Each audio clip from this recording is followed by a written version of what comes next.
अस्सलाम वालेकुम। DAE platform की तरफ से मैं हूं मोहम्मद अशरफ। उम्मीद करता हूं आप सब खैरियत से होंगे। आज का लेक्चर काफ़ी इम्पोर्टेंट है क्योंकि अब हम इस सब्जेक्ट को डीपली स्टडी करने की तरफ गामजन हैं। हमारा लास्ट लेक्चर ओहम्स लॉ पर था,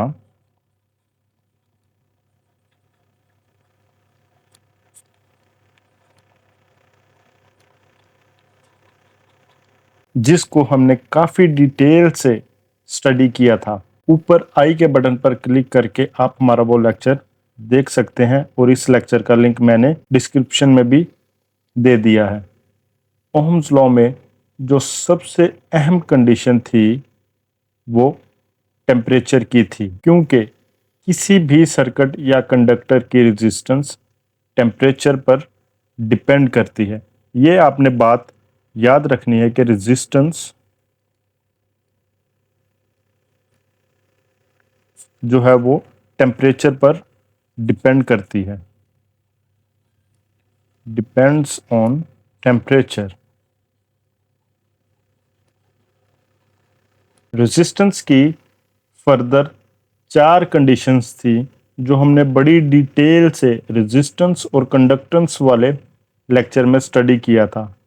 तो अगर अभी तक आपने हमारा वो लेक्चर भी नहीं देखा तो ऊपर आई के बटन पर क्लिक करके आप हमारा वो लेक्चर देख सकते हैं और उस लेक्चर का लिंक मैंने डिस्क्रिप्शन में भी दे दिया है। रेजिस्टेंस की जो 4 कंडीशन थी उनको मैं जल्दी से यहाँ पे लिख दूं। Number 1, materials property.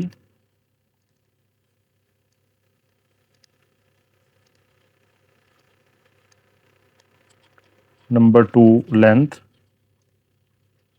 Number 3, temperature. Number 4, cross sectional area.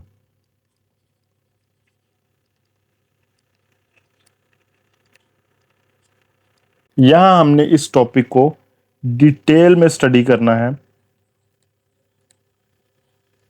और इनके जो रिलेशनशिप्स हैं वो हम देखेंगे।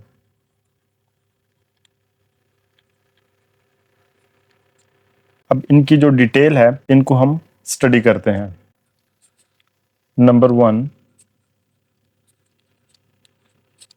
Type and nature of material. कोई भी मटेरियल है उसकी जो नेचर है सबसे इंपॉर्टेंट है। नेचर मसलन कि वो मटेरियल इंसुलेटर है या कंडक्टर है या सेमीकंडक्टर है।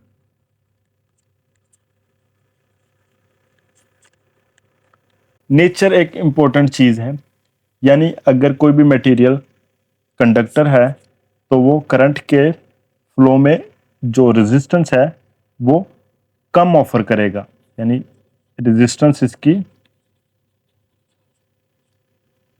कम होगी। अगर इंसुलेटर है तो इसकी रेजिस्टेंस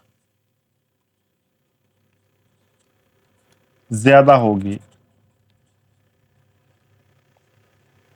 इसी तरह सेमीकंडक्टर जो है वो टेम्परेचर पर डिपेंड करता है कि इसकी रेजिस्टेंस क्या होगी। इसको हम डिटेल में आगे स्टडी करेंगे। ये जो मटेरियल की नेचर है इसको मालूम करने के लिए एक कांस्टेंट ऑफ प्रोपोर्शनैलिटी होता है जिसे हम P से डिनोट करते हैं और इसको RHO रहू बोलते हैं। इसको रेजिस्टिविटी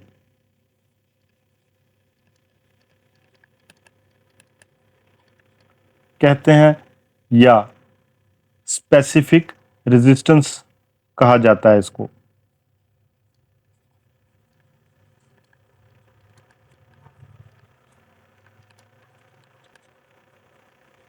किसी भी मटेरियल की जो स्पेसिफिक रेजिस्टेंस होती है उसको हम रहू से डिनोट करते हैं और इसका जो रिलेशन है वो R directly proportional to P है। नंबर सेकंड पे है लेंथ ऑफ मटेरियल। ये सिंपल सा पॉइंट है कि किसी भी कंडक्टर की जो रेजिस्टेंस है वो लेंथ पे डिपेंड करती है, यानी कंडक्टर की लेंथ जितनी ज़्यादा होगी उसकी रेजिस्टेंस भी ज़्यादा होगी, और अगर लेंथ कम होगी तो रेजिस्टेंस भी कम होगी।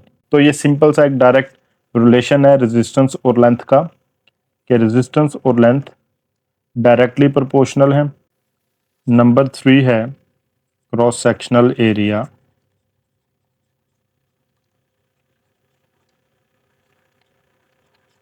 सबसे पहले यहाँ पे मैं एक सर्कल ड्रॉ कर लेता हूँ।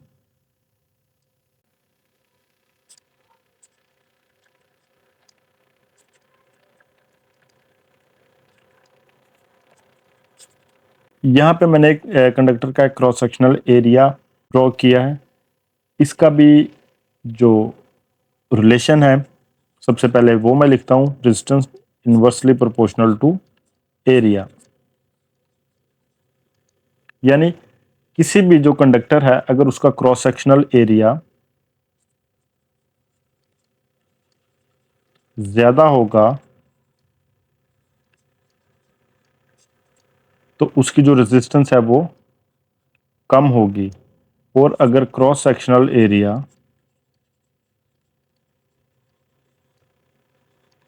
कम होगा तो उसकी रेजिस्टेंस ज्यादा होगी। ये रिलेशनशिप रेजिस्टेंस का और एरिया जो है वो इनवर्सली प्रोपोर्शनल है।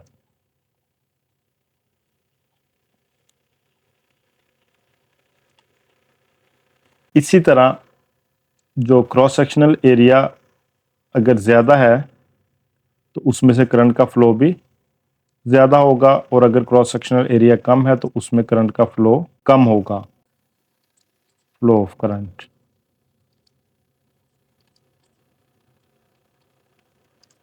यहाँ नंबर 4 पर हम टेम्परेचर को देख लेते हैं।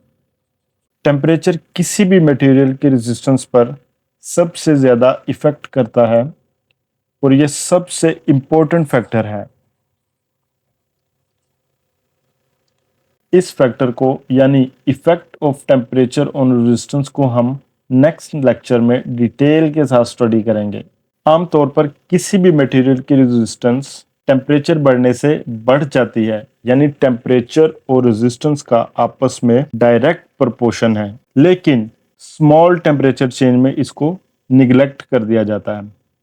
लेकिन जो ज़्यादातर मटेरियल है उनके लिए एक ख़ास टेम्परेचर पर जाकर एक जो एक्सप्रेशन है, किसी सर्टेन टेम्परेचर पर जाकर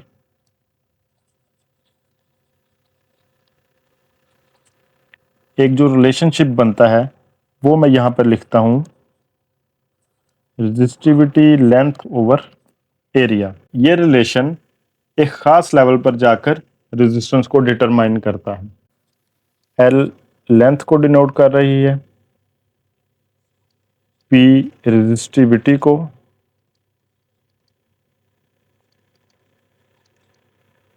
और ए जो है वो एरिया को डिनोट कर रहा है। तो ये 4 इंपॉर्टेंट फैक्टर्स हैं और 4 रिलेशंस हैं जिससे किसी भी मटेरियल की रेजिस्टेंस कैलकुलेट की जाती है। नेक्स्ट जो हम देखेंगे वो स्पेसिफिक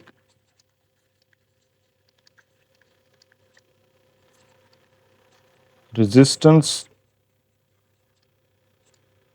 ऑफ मटेरियल है। किसी भी मटेरियल की स्पेसिफिक रेजिस्टेंस या रेजिस्टिविटी ओहम में वो वैल्यू है जो इस मटेरियल का एक यूनिट वॉल्यूम यानी 1 सेंटीमीटर क्यूब हो सकता है या मीटर क्यूब हो सकता है, करंट के फ्लो में रेजिस्टेंस ऑफर करता है। इसको इलेक्ट्रिकल रेजिस्टिविटी कहते हैं। तो यहाँ पे हम एक क्यूब ड्रॉ कर लेते हैं। This is point A, this is point B. अब अगर इस जो मटेरियल है उसमें से पॉइंट ए से पॉइंट बी तक करंट फ्लो करता है, तो इस करंट के फ्लो में जितनी रेजिस्टेंस ये मटेरियल ऑफर करेगा उसको हम इलेक्ट्रिकल रेजिस्टिविटी कहेंगे।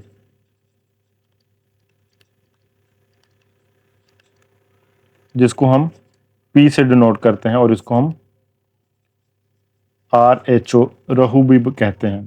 तो यहां पे मैं लिखता हूं resistance from A to B is equal to R is equal to rho. इस तरह हम किसी भी मटेरियल की रेजिस्टेंस या रेजिस्टिविटी को फाइंड कर सकते हैं।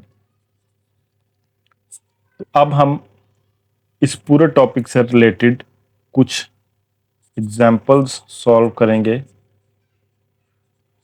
जिससे हमारा जो कॉन्सेप्ट है वो मज़ीद क्लियर हो जाएगा। तो जी सबसे पहले एग्जाम्पल 1 को देखते हैं। स्टेटमेंट पढ़ते हैं सबसे पहले। If the resistance of 800 metre of certain wire is 32 ohm, what would be resistance of 200 metre long. So यहाँ पे उसने 2 वायर्स दी हैं जिसमें से हमें R2 फाइंड करनी है। तो सबसे पहले जो गिवन डाटा है उसको हम लिख लेते हैं। L1 800 metre and R1 32 ohms। L2 given है 250 मीटर्स और R2 फाइंड करनी है।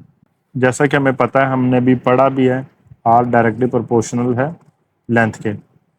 तो इसको मैं लिख सकता हूँ R इज इक्वल L। यहाँ पे इसको फर्दर हम लिख सकते हैं R1 is equal to L। लिख सकते हैं हम R2 is equal to L2। तो अब हम इनको फर्दर कैसे लिख सकते हैं? R1 is equal to L1 और R2 is equal to L2। तो यहाँ से हमें क्या फाइंड करना है? R2। तो हमने R2 को इस तरह अरेंज करना है कि ये इक्वेशन के लेफ्ट साइड पे रहे और बाकी सारी चीज़ें इक्वेशन की राइट साइड पे चली जाएं। तो यहाँ से R2 का जो फार्मूला बनेगा वो बनेगा R1 into L2 divided by L1। तो अब हमने जस्ट इस फार्मूला में जो हमारी वैल्यूज़ हैं उनको पुट करना है और कैलकुलेटर से कैलकुलेशन करके अपना आंसर फाइंड कर लेंगे। सो R1 यहाँ पे हमें गिवन है 32 ohm multiply L2 250 metres divided by L1 800 metres. तो इसको हम कैलकुलेटर से कैलकुलेट करते हैं तो ये हमारे पास आंसर आता है 10 ओम्स। तो यहाँ एग्जाम्पल नंबर 2 को देखते हैं। The resistance of 500 metre of a certain wire is 125 ohms. What length of the same wire will have a resistance of 90 ohm? तो इसका सॉल्यूशन देखते हैं। तो यहाँ सबसे पहले जो गिवन डाटा है वो लिख लेते हैं। L1 यहाँ पे 500 मीटर, R1 125 ohms, R2 जो गिवन है वो 90 ohms और यहाँ पे हमें L2 फाइंड करना है। तो वही सेम फार्मूला यहाँ पे भी हम यूज़ करते हैं। R1 is equal to L1, R2 is equal to L2। तो यहाँ से हमें L2 फाइंड करना है। तो L2 को हम इस तरह अरेंज कर लेंगे कि वो इक्वेशन के लेफ्ट साइड पे रहे और बाकी सारी चीज़ें राइट साइड पर चली जाएं। Divided by R1। तो हम अब इस फार्मूला में वैल्यूज पुट करेंगे simply. 500 metre multiplied by 90 ohms divided by R1 125 ohms। तो कैलकुलेटर से कैलकुलेशन करने के बाद जो L2 हमारे पास आती है वो 360 मीटर। सो एग्जाम्पल 3 में देखते हैं हमें क्या फाइंड करना है। Find the resistance of 36.6 metre of copper wire. यहाँ उसने अब कॉपर वायर का एरिया दे दिया है हमें, क्रॉस सेक्शनल एरिया, उसकी स्पेसिफिक रेजिस्टेंस दे दी है जिसको हम P से डिनोट करते हैं। सो इसका सॉल्यूशन देख लेते हैं। रेजिस्टेंस हमें फाइंड करनी है, लेंथ जो गिवन है 36.6 मीटर्स है। अब देखें सारी चीज़ें सेंटीमीटर्स में हैं, लेंथ है वो मीटर में है, तो या तो हम बाकी चीज़ों को मीटर्स में ले जाएं या मीटर को फिर सेंटीमीटर में ले जाएं। तो यहाँ पे जो ईजिएस्ट वे है, मीटर को हम सेंटीमीटर में कन्वर्ट करते हैं। सो हमें पता है कि 1 metre is equal to 100 centimetre. तो यहाँ पे हम सिंपली जो हमारी लेंथ है उसको हम लिख सकते हैं 36.6 इंटू 100 सेंटीमीटर। तो ये अब सेंटीमीटर में कन्वर्ट हो गई। नेक्स्ट जो उसने हमें क्रॉस सेक्शनल एरिया दिया है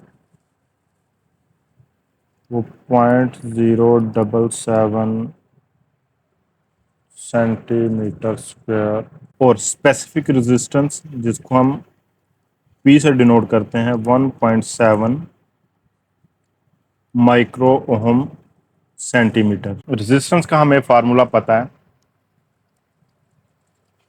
specific resistance L divided by area. तो जस्ट इस फार्मूला में हमें वैल्यूज पुट करनी है। ये जो मैं फार्मूलाज लिख रहा हूँ ये अभी हम लेक्चर में देख चुके हैं सारे फार्मूलाज। ये फार्मूलाज आपने जहन में रखने हैं कि आपने क्वेश्चंस को देख के ही आपको पता चल जाए या डाटा को देख के आपको पता चल जाए कि इसमें कौन सा फार्मूला यूज होना है। तो इस फार्मूला में हम अपनी वैल्यूज को पुट करते हैं। 1.7 cross 10⁻⁻6 micro 10⁻⁻6 multiplied by length 36.6 cross 100, ये जो भी हमने कन्वर्ट किया सेंटीमीटर में, और एरिया 0.077। तो इसको कैलकुलेट करने के बाद जो हमारी रेजिस्टेंस की वैल्यू आती है वो 0.08 ओहम्स है। नेक्स्ट एग्जांपल नंबर 4, ये भी सिंपल सी एग्जांपल है। इसमें भी जो हमारा सॉल्यूशन है उसको देखते हैं हम क्या है। इसमें भी वो कह रहा है कि रेजिस्टेंस फाइंड करनी है 45.7 metre iron wire. So length 45.7 metre. अब देखें बाकी सारी चीज़ें सेंटीमीटर्स में है तो फिर हम इसको भी सेंटीमीटर में कन्वर्ट कर लेते हैं। तो इसको हम सिंपली लिखेंगे 45.7 क्रॉस 100 सेंटीमीटर। ये अभी मैं पहले बता चुका हूँ, 1 मीटर 100 सेंटीमीटर के बराबर होता है। यहाँ पे अब देखें उसने एरिया नहीं दिया, यहाँ पे डायमीटर दिया है। सो हम यहाँ पे लिखेंगे जी डायमीटर इसका 0.051 सेंटीमीटर, एंड स्पेसिफिक रेजिस्टेंस उसने जो दी है हमें वो दी है 9.15 माइक्रो ओहम सेंटीमीटर। अब जो हमारा फार्मूला है रेजिस्टेंस का वो हमें पता है resistivity into L divided by area, लेकिन एरिया की जगह तो उसने हमें डायमीटर दे दिया। तो अब हम डायमीटर से एरिया में कैसे जाएंगे? डायमीटर से एरिया में जाने के लिए फार्मूला मैं यहाँ पे लिख रहा हूँ, area is equal to pi d square by 4। तो यहाँ से हम एरिया सबसे पहले फाइंड करेंगे और फिर उस एरिया को फार्मूला में अपने पुट करने के बाद जो हमारी रेजिस्टेंस है वो हम फाइंड करेंगे। तो यहाँ पे हम देख लेते हैं, पाई की वैल्यू हमें पता है 3.14 होती है, और जो उसने डायमीटर हमें दिया 0.051 स्क्वायर डिवाइडेड बाय 4। तो यहाँ से हम एरिया अपना कैलकुलेट कर लेते हैं कैलकुलेटर से, 0.02 सेंटीमीटर स्क्वायर। अब हमारे पास एरिया की वैल्यू भी आ गई, रेजिस्टिविटी भी है हमारे पास, लेंथ भी है और एरिया भी हमने कैलकुलेटर किया। तो सिंपली जस्ट इस फार्मूलाज में हमने अपनी वैल्यूज को पुट करना है और कैलकुलेटर से कैलकुलेट कर लेना है कि कितनी वैल्यू हमारे पास रेजिस्टेंस की आएगी। 10⁻⁻6 multiplied by length 45.7 cross 100 divided by, इसको हम सेपरेशन कर लेते हैं यहाँ पे, एरिया आ जाएगा हमारे पास 0.02। सो इसको कैलकुलेटर से कैलकुलेशन करने के बाद हमारे पास जो आंसर आ रहा है वो 20.91 ओहम्स।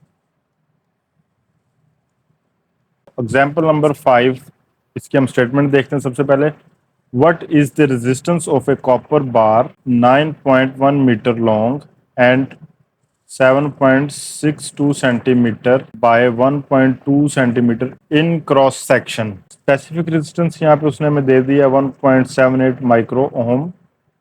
सो हमें यहाँ पे रेजिस्टेंस फाइंड करनी है, लेकिन यहाँ पे जो उसने हमें एरिया नहीं दिया, लेकिन उसने हमें यहाँ पे लेंथ दी है और उसका थिकनेस दी है, तो वहाँ से हम इसका एरिया कैलकुलेट करेंगे। तो ये एक छोटा सा ट्रिक है, इसके अलावा सिंपल है क्वेश्चन। सो सॉल्यूशन हम यहाँ पे लिखते हैं और हमें क्या फाइंड करना है, आर। लेंथ हमारे पास 9.15 मीटर, इसको हम कन्वर्ट कर लेंगे सेंटीमीटर्स में।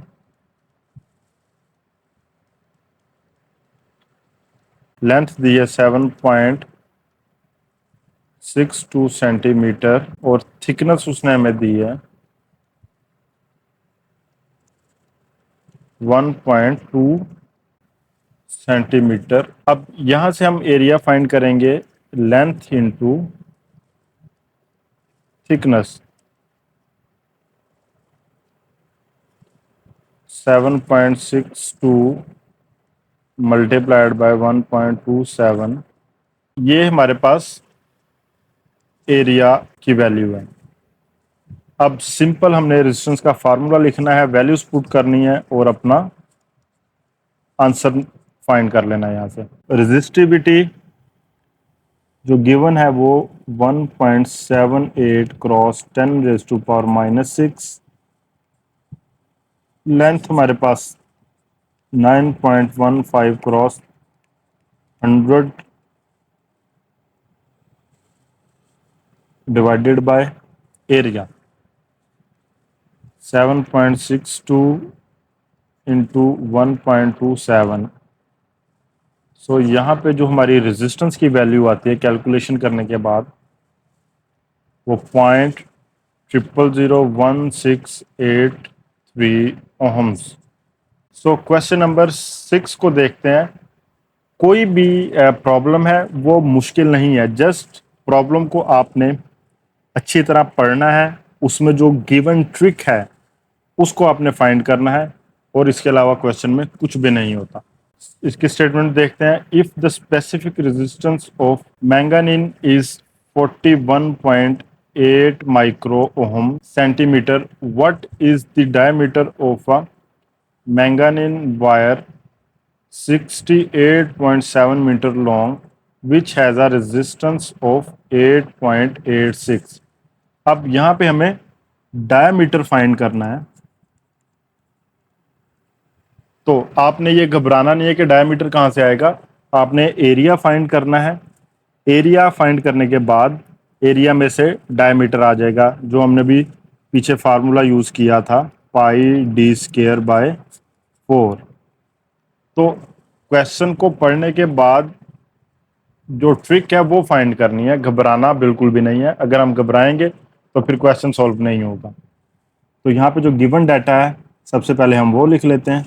रेजिस्टिविटी यहाँ पे उसने हमें दे दी है 41.8 micro ohm centimetre. What is the diameter of manganese wire 68.7 metre long, length उसने हमें दे दिया 68.7 मीटर। सो इसको हमने सेंटीमीटर में कन्वर्ट कर लेना, 68.7 क्रॉस 100, तो ये सेंटीमीटर में कन्वर्ट हो जाएगी। रेजिस्टेंस यहाँ पे हमें गिवन है 8.86 ओहम्स। तो यहाँ पे हम फार्मूला लिख लेते हैं, R is equal to resistivity divided by area. So area हमने फाइंड करना है, तो एरिया का क्या फार्मूला बनेगा, resistivity L in divided by R।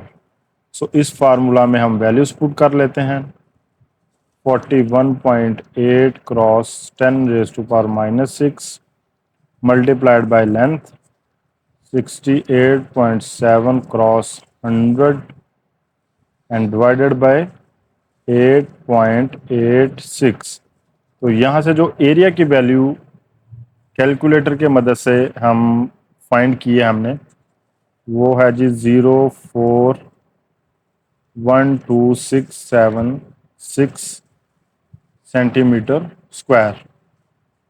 सो अब इस फार्मूला से हमने डी की वैल्यू फाइंड करनी है, तो यहाँ से डी स्क्वायर बराबर 4 into area divided by pi. Pi की वैल्यू हमें पता 3.14 है। सो यहाँ पे हम एरिया को पुट कर लेंगे 0.041267 डिवाइडेड बाय 3.14।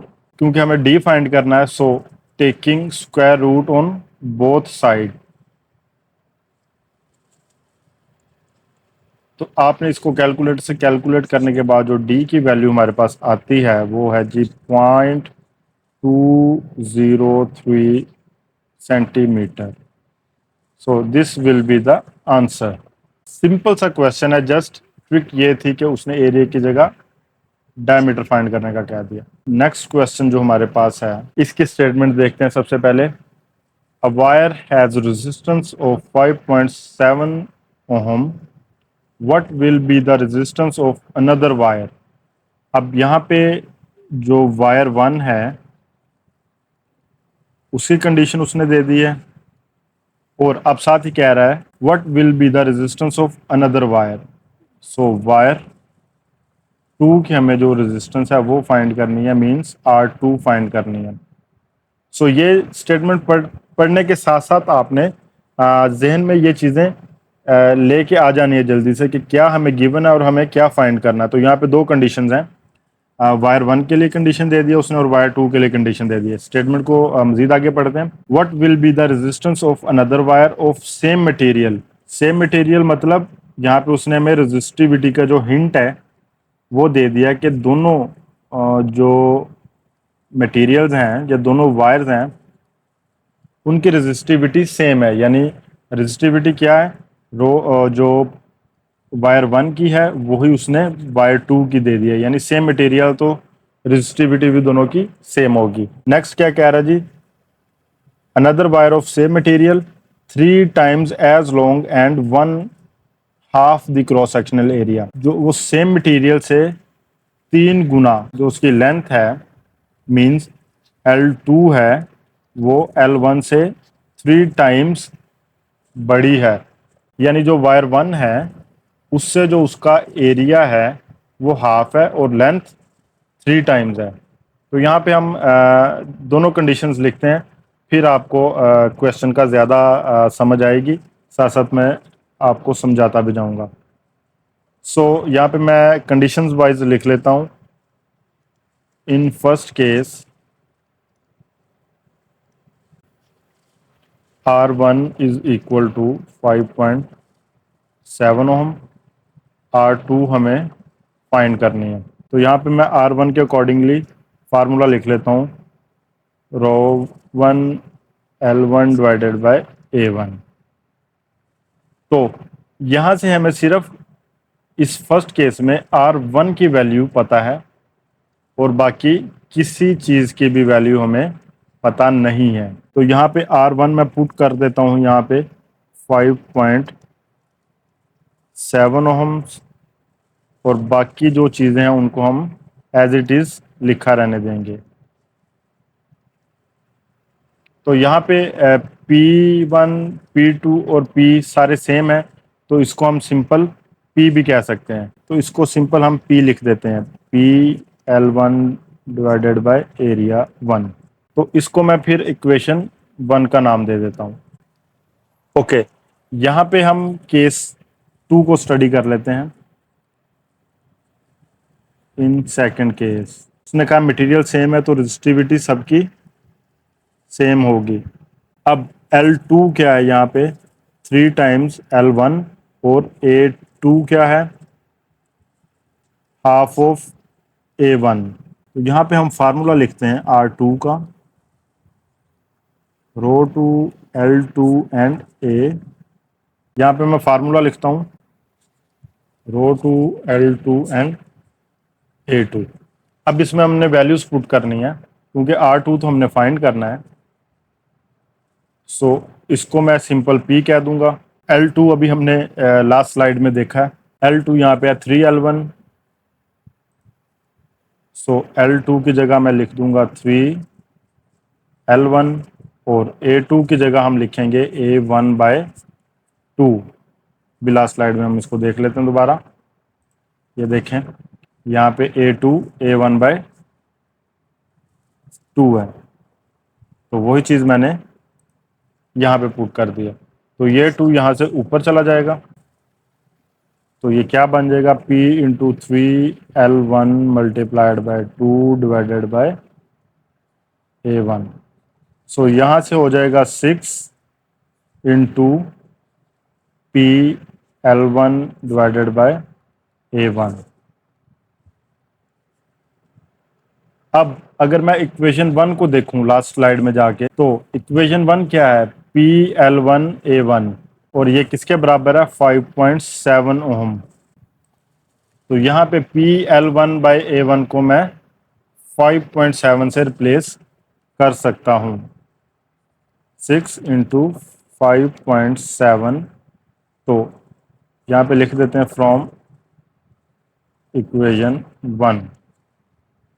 तो यहाँ पे जो R2 की वैल्यू कैलकुलेट करते हैं हम अगर कैलकुलेटर से, तो ये 34.2 ओहम्स ये हमारा आंसर है। तो इस क्वेश्चन को मैं एक बार फिर रिपीट करता हूँ, थोड़ा सा ट्रिकी क्वेश्चन था।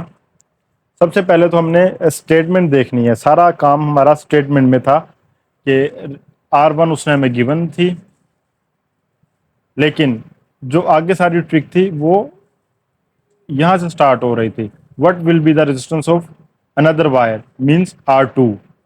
सो R2 हमने फाइंड करना था, मटेरियल सेम है तो रेजिस्टिविटी सेम हो गई, लेंथ उसने कहा 3 times and half of the cross sectional area. So L2 जो थी वो 3 टाइम L1 थी और A2 A1 का हाफ था। तो ये सिंपल सी ट्रिक्स थी। उम्मीद कर रहा हूँ आपको ये जो हमने एग्जांपल्स की हैं और साथ हमने पूरा जो ऊपर लेक्चर स्टडी किया उसके बाद हमने एग्जांपल्स की हैं, आपको समझ आ गई होंगी। साथ साथ एग्जांपल करवाने का मकसद यही है कि जो कुछ हमने पढ़ा है वो हम इम्प्लीमेंट करके देख लें, और जो फार्मूलाज या जो इक्वेशंस हमने पढ़ी हैं वो इम्प्लीमेंट करके देख लें, ताकि वो हमारे जहन में बैठ जाएं। क्योंकि अभी साथ साथ पढ़ भी रहे हैं, साथ साथ उसको अगर हम सॉल्यूशन भी देख रहे हैं एग्जांपल्स के, तो वो इजी हो जाता है। तो उम्मीद कर रहा हूँ आपको हमारा आज का ये लेक्चर पसंद आया होगा। तो मिलते हैं नेक्स्ट वीडियो में नेक्स्ट टॉपिक के साथ। टिल देन टेक केयर, अल्लाह हाफिज़।